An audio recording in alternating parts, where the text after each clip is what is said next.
Спорт нашақорлыққа қарсы. Осындай ұранмен Қызылқоға ауданында мекеме қызметкерлері арасында волейболдан тартысты жарыс өтті. Спорттық сайыс заң мен тәртіп қағидаты аясында ұйымдастырылды.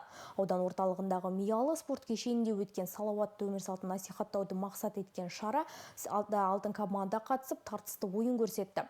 Аталған шараның басты мақсаты қоғамдық қауіпсіздікті қамтамасыз ету, жастар арасында салауатты өмір салтын қалыптастыру, нашақорлықтың алдын алу және оның зияны туралы түсіндіру болып табылады. Іс-шара Атырау облысы полиция департаментінің есірткі бизнесіне қарсы іс-қимыл басқармасының қолдауымен Қызылқоға аудандық полиция бөлімінің және аудан әкімдігінің бірлескен ұйымдастыруымен өтті.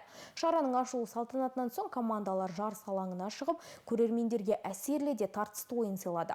Аладопты шебер меңгерген спортшылар әр ұпай үшін аянбай күресіп, жоғары деңгейдегі ойын өрнегін көрсетті. Нәтижесінде ақтық сында нағыз мықтылар анықталды. Жарыс қорытындысы бойынша ұйымдастырушылар тарапынан әр командадан үздік ойын көрсеткен спортшылар арнайы марапаттарға ие болды. Сонымен қатар жүлделі орындарды иеленген командалар медаль, кубок және алғыс хаттармен марапатталды. 28 қаңтар 3 ақпан аралығында өткізілетін республикалық қауіпсіз аула жедел профилактикалық шарасы кезінде Қызылқоға ауданы полиция бөлімінің ұйымдастыруымен жергілікті атқарушы органдармен бірлесе спорт нашақорлыққа қарсы атты волейболдан жарыс өткізілуде.